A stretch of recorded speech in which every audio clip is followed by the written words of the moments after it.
Very key that you understand this. And it's very important that, yeah, it's long-winded. Yeah, it's a lot of information, but it'd be longer videos on YouTube and niggas don't be saying shit. So I don't care at this point.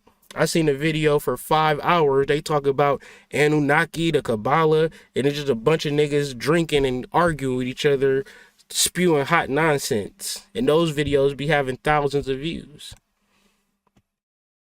So you think I care? That I got a lot of information and that I just have to bring it forth? No, I don't. It's Dame Drops. It's all different types of YouTube. It's 500 million hours of content being uploaded every single day on YouTube. 500 million hours. It's a miracle that we're even here having this conversation, because I could be in the midst of drowning in a sea of goddamn food reviews. This McDonald's burger tastes good. It got jalapeno peppers on it. The flavor and the taste is just so spicy.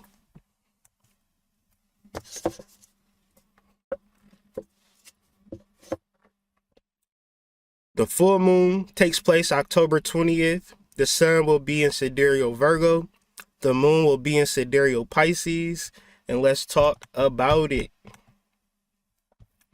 Since the sun, Mars, and Mercury will be conjunct the constellation of Corvus, it's a very prophetic time. And since we can understand our expression to be prophetic, we balance this out by emotional understanding of the Vedic nakshatra for which this phase of the moon is in, and we'll discuss these things in detail. Sun is conjunct Mars in this lower leg of Virgo. It will continue to pulsate or move.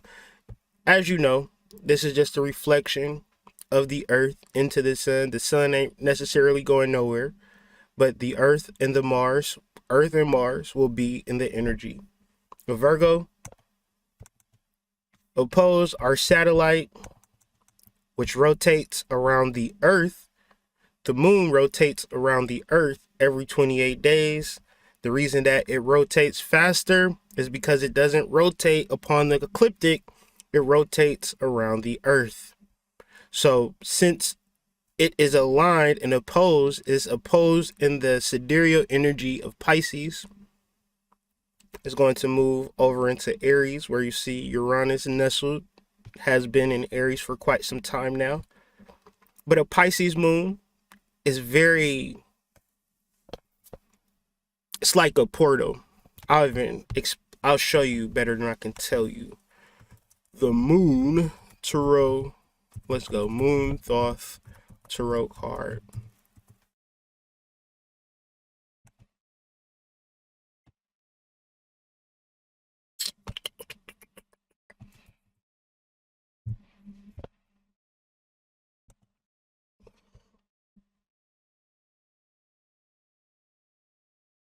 I can't see it. Give me 1 second. Can show you better than I can tell you.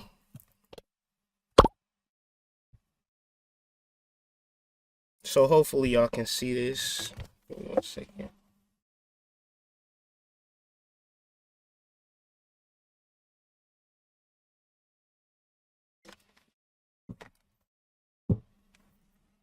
All right. So we can see, I don't know if y'all can see this or not. I apologize if y'all can't see it. But the Moon Tarot card, the Thoth Tarot card, the Moon rules Pisces. The Moon and Pisces, right? And it's the dung beetle, the sun, or basically the shit that you've been through, propelling you through a particular portal. You have your Nubian energy, like gateway energy, going through a great ordeal.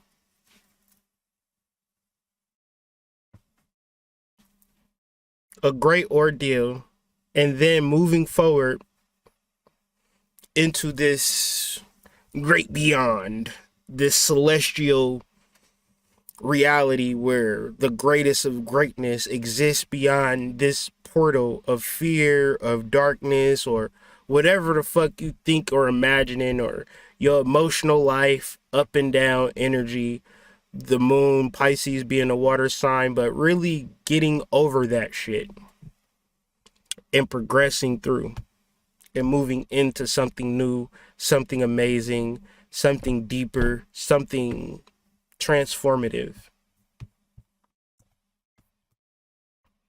And this is this actual portal for which the moon will be in. So you could essentially do the same shit you've been doing, or you could begin to utilize different understandings, different energies within yourself, getting over your emotional life and coming up with a goal, coming up with an ambition, something that you can talk about, but you don't want it to be an emotional goal, such as, I want to be in a relationship with this guy. We went on a couple of dates. Are y'all talking? Right? Are y'all building? Are y'all growing together? So that's kind of the deal of Pisces. It's emotional, but essentially it's overcoming that emotion once and for all to really say, all right, this is something that I'm going to work and manifest on. I'm going to go through each and every step. I'm going to work through it, and it's going to happen because I'm willing and able to make it happen.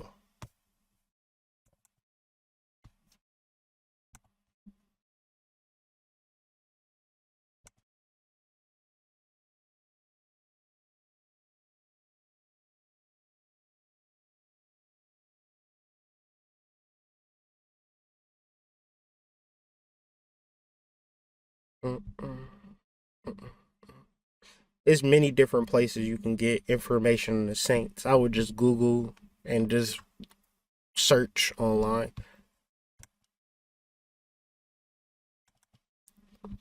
So Mr. Ed is a horse that can talk. And the person in the movie, it's an old sitcom back in the day, probably the 50s, 60s, something like that.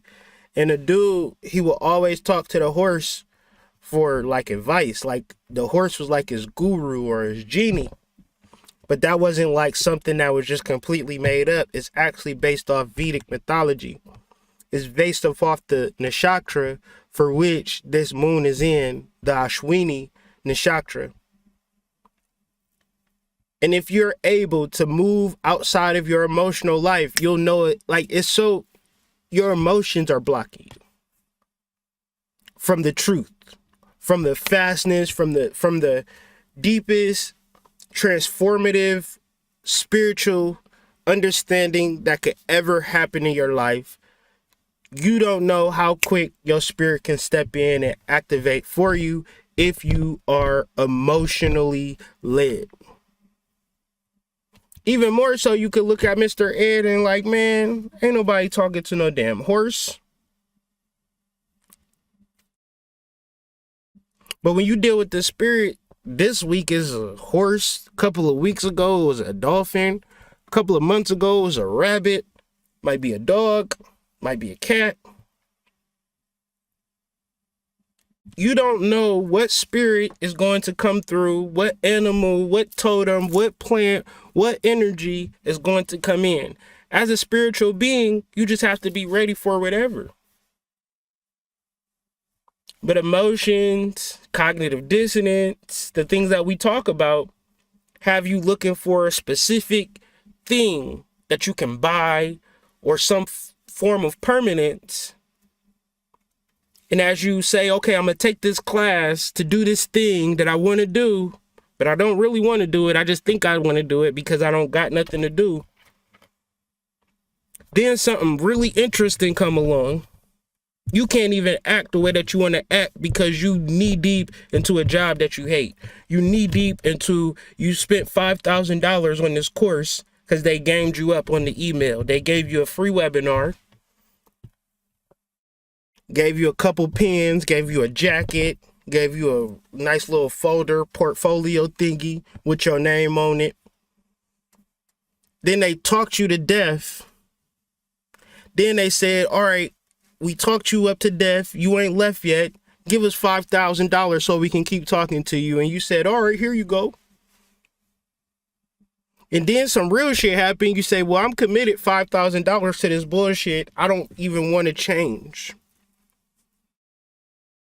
Emotional attachments blocking the intuition of your divine goddess energy.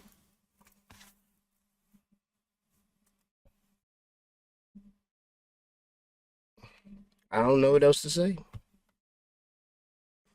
Oh, I do know what else to say. The Ashwini Nakshatra, the horse and the horse symbolism represents speed, healing, health, longevity. The deity that rose this actual nakshatra are the Ashvins, known as the Ashwini Kumara or the Asvanal. There are Hindu twin gods associated with medicine, health, new beginnings, and actual science. I read this, did my due diligence, come to find out the herb that we need to tap into is Ashwagandha. Ashwagandha means the smell of a horse. Another thing about Ashwagandha, had me tossing salad last night. Had me on. I felt like I just got out of jail last night after doing some hard time. Thing is, I ain't even been in jail. Thing is, all I did was take a sip of this goddamn ashwagandha tea. I was goddamn feeling like a horse. I felt like Mr. Ed. I was in that thing like, like what the hell just happened? That ashwagandha root.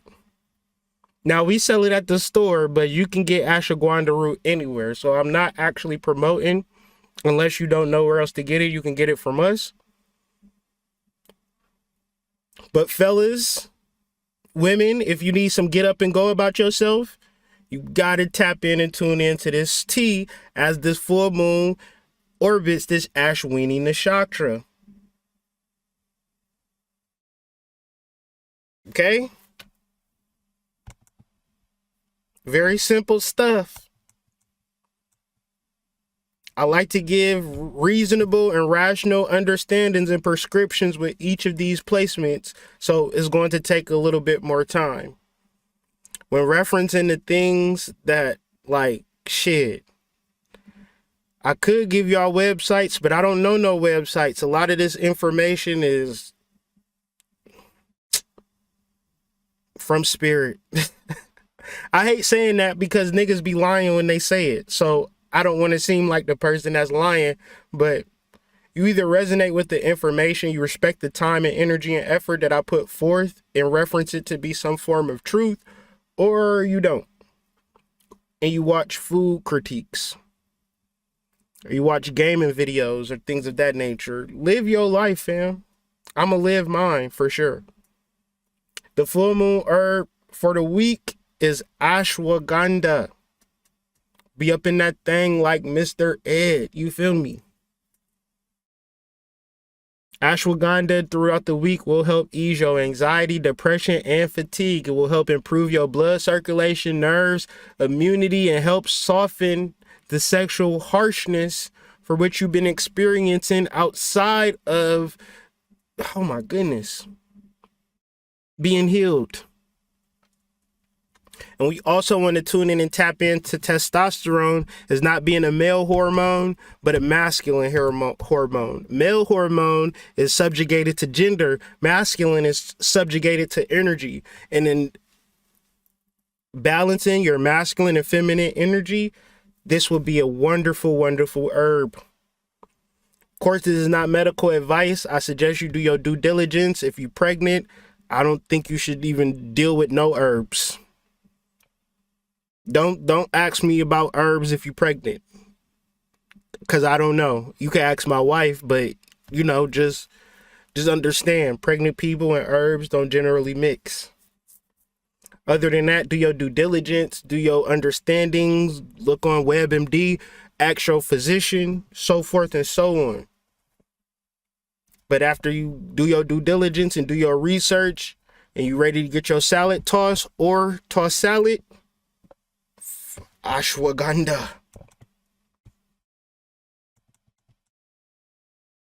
October 19th, we will be tuning in and tapping into the energy of Lakshmi.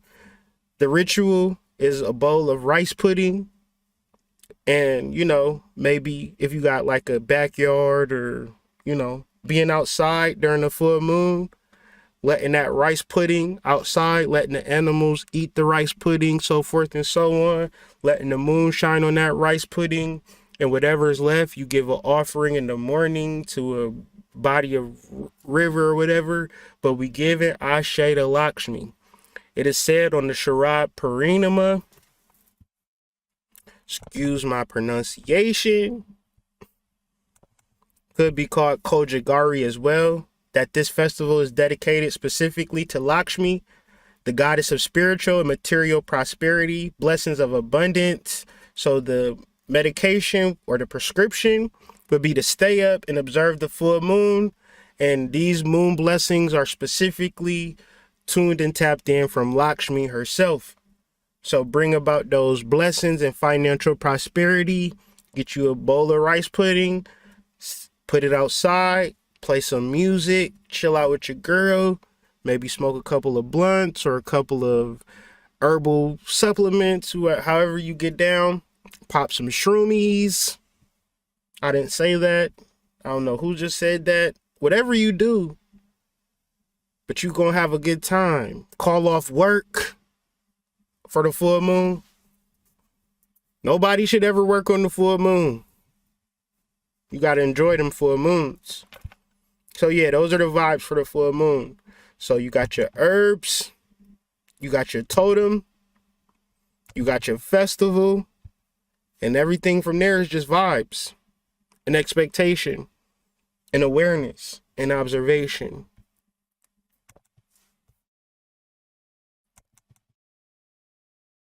One of the biggest things that I talk about on this channel is working with people, dealing with people.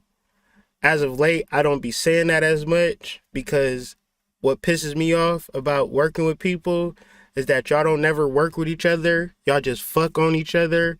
And I never, ever got online or utilized this platform to get pussy. I came on this platform with my own girl, my own wife that I got before anything. And I was just at the dispensary the other day. I could have got a whole nother girl, but I just chilled on that. But it felt good to know that I still got it. But I digress. I didn't ever use my platform for sexual energy because as a masculine energy is not something that I've learned to, like, I don't want to take advantage of the fact that I could take advantage of a divine feminine energy. So when I utilize my platform, I always know this little bullshit sucker shit, and I just don't like that shit. And as much as I tell people, they not going to respect me because they're emotionally involved in getting their dick wet. So I can't stop it. So I just have to refrain from dealing with people because I've seen it happen too many times, right? And it's whack, right? To me, because you put your, I could see if I was talking about content on how to deal with women or a dating channel and shit like that. I don't really like that. Is weird ass territory. Cause if you be like, well, I hooked up with this dude off the strength of Kyrie, I would be like, no, you didn't. Cause I would have told you some shit about that person, to which, and I would have let you know I'm not cool with that if you would have asked me. But since people are not going to ask you and they going to do whatever the fuck they want to do, you got to be careful about who you align with and what they actually want in dealing with you. Too many times I've heard people say, man, you got all of the bad chicks around on your channel. You got all of the sexy girls dealing with you. And this wasn't even on YouTube. I would have girls over my house and niggas would be like, damn, why is she over your house? Where's she seeing you? My nigga, I don't even know, fam. I don't know why she like me. I don't even, fuck if I know. I wouldn't have sex with me. I'll tell you that. No way. But hey, if she like it, I love it. Damn it, I'm not going to argue with her and her taste. I'm going to enjoy I'm gonna enjoy who I am as an individual if she enjoys who I am as an individual. You feel me? But I just want to say emotional participation and having something worthwhile, you gotta put your pussy in your panties, you gotta keep your dick in your drawers. Because essentially, if I'm going to be emotionally involved in starting this business, the thing that will fuck it up is sexual energy. Because they nobody, the implications and the hormonal disruptions that take place once you have sex with people is completely different versus if you don't have sex with people. It's people walking around me all through this office. Nobody's knocking on my door because they ain't emotionally attached to me. Ain't nobody disrupting me because I'm not shitting where I'm working at. So you got to understand, emotional participation ain't sexual. Spirit tell me all the time that people really think that sex is love. Like, this is what they honestly, truly think. They equate love to sex. So rational, logical, real conversations and responsibility and providership and protection, they might not even view that as love. The only time that they feel loved is when they're having sex. However, it's deeper love and deeper intimacy found in the realms of conversation, found in the realms of probing, and even deeper if you married and already into a relationship. Venus conjunct Antares is you to probe the relationship further, gain a deeper understanding, because 10 times out of 10, if you bring this forward to your partner and they're like, I don't really care about that shit, they're taking advantage of you and they're using you and you're getting used. Because nothing is impermanent in this earth. We are constantly changing. And the deeper reality is the awakening of the goddess and awakening of all this spiritual energy. You have nothing but favor. This full moon, you have nothing but favor. You can do whatever you want to do. But you have to do it. You have to converse. You have to converse on it. You have to build around it. You have to be serious about it. You have to be emotionally involved, and you can't think with your lower energies. You have to be so tuned in and tapped in to what you want that you're willing to talk about it ad nauseum. You're about to be enthusiastic about it for the next year. You're going to watch your bank account grow. You're going to watch your network increase. You're going to watch your net worth increase. You're going to watch all of these miracles take place because you're emotionally involved. And you wake up every day as a spiritual leader because you wake up every day being tuned in to your divine source, which is giving you the information or the downloads to move forward. And to the person outside of you that's like, where's all of this ashe coming from? You understand that it's coming from your intentions, your ritual, and your pain. You take your intentions, your rituals, and your pain, and you alchemize it into good fortune. So if you could reference a lot of pain that you've experienced, I'll also reference a bunch of money that you could begin to create through alchemizing your pain. It's a beautiful day. It's a wonderful day to wake up in the energy of the goddess. Finish it.